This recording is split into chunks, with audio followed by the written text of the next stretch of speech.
हर महीने की तरह इस बार भी पहली तारीख को आम आदमी की जेब पर बड़ा बोझ पड़ा है। देश में कमर्शियल सिलेंडर के साथ साथ छोटू सिलेंडर के दाम भी बढ़ा दिए गए हैं। साथ ही एलपीजी डिलीवरी से जुड़े नियमों में भी बदलाव हुआ है। आइए डिटेल में बताते हैं 1 मई से कौन कौन सी जरूरी बदलाव हुए हैं। नमस्कार, मैं हूं आपके साथ ममता तिवारी और आप देख रहे हैं न्यूज 18 का डिजिटल प्लेटफॉर्म। सबसे पहले बात गैस सिलेंडर की।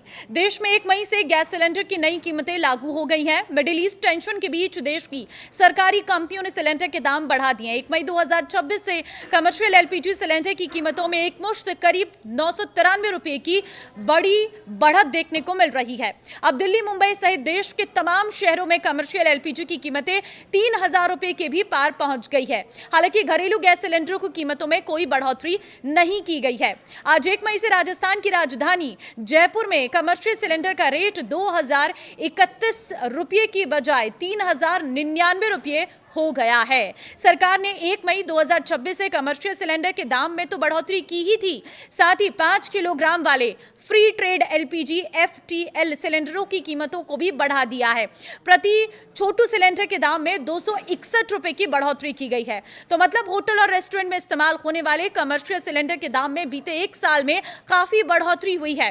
बीते अप्रैल महीने में भी कमर्शियल सिलेंडर के दाम बढ़े थे और इस महीने में इनके दाम और बढ़ गए हैं। इस साल कमर्शियल गैस सिलेंडर की कीमतों में बड़ी बढ़ोतरी देखने को मिली है। तो इस लिहाज से देखें तो अब गैस सिलेंडर की कीमतें बढ़ने से होटल और रेस्टोरेंट का खाना आपको महंगा पड़ने वाला है। वहीं आज से गैस सिलेंडर डिलीवरी से जुड़े नियम भी बदल गए हैं। 1 मई से गैस सिलेंडर की डिलीवरी के नियमों को और सख्त कर दिया गया है। अब सिलेंडर प्राप्त करते समय उपभोक्ता को अपने रजिस्टर्ड मोबाइल नंबर पर आए ओटीपी को बताना कंपलसरी होगा। अनिवार्य तौर पर यह लागू हो चुका है। बिना ओटीपी की डिलीवरी मान्य नहीं होगी। अगर आपका मोबाइल नंबर अपडेट नहीं है तो डिलीवरी बॉय मौके पर ही ऐप के जरिए इसे अपडेट कर सकता है। साथ ही इसके साथ ही एटीएम इस्तेमाल करने के नियम भी सख्त हो गए हैं। महीने में तय संख्या जैसे 5 बार तक ही फ्री ट्रांजैक्शन मिलेंगे। इसके बाद हर बार पैसे निकालने पर आपको 23 रुपए एक्स्ट्रा देने पड़ेंगे। अगर कम बैलेंस के कारण ट्रांजैक्शन फेल हो जाता है तो करीब 25 रुपए का चार्ज लगेगा। वहीं अब यूपीआई से पेमेंट करना और सुरक्षित होगा। बिना सिर्फ पिन के काम नहीं चलेगा। पिन डालना काफी नहीं होगा, बल्कि एक और वेरिफिकेशन जैसे बायोमेट्रिक करना पड़ सकता है। इससे ऑनलाइन धोखाधड़ी कम करने में मदद मिलेगी। सरकार ने हवाई ईंधन एटीएफ के निर्यात पर 33 रुपए प्रति लीटर ड्यूटी तय की है। अच्छी बात यह है कि घरेलू फ्लाइट्स के लिए एटीएफ के दाम नहीं बढ़ाए गए हैं, जिससे हवाई किराए फिलहाल स्थिर रह सकते हैं।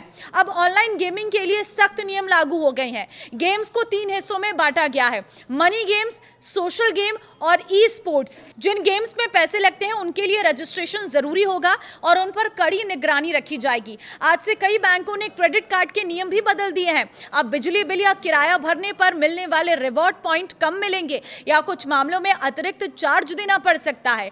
तो ये है वो बड़े बदलाव जो 1 मई से पूरे देश भर में लागू हो रही है। ये सभी बदलाव आपकी जेब पर सीधे असर डालेंगे। तो इस वीडियो को आप जितना हो सके शेयर कर दीजिए ताकि सभी लोगों को इन बड़े बदलावों के बारे में पता चल सके, क्योंकि ये फाइनेंशियल लिहाज से बहुत इंपॉर्टेंट है, क्योंकि इसमें यूपीआई के नियम भी है, पैसे से जुड़े नियम भी है और सबसे महत्वपूर्ण चीज ये है कि अब सिलेंडर की प्राइस भी हाई हो गई है और बिना ओटीपी के सिलेंडर आपको नहीं मिल पाएगा।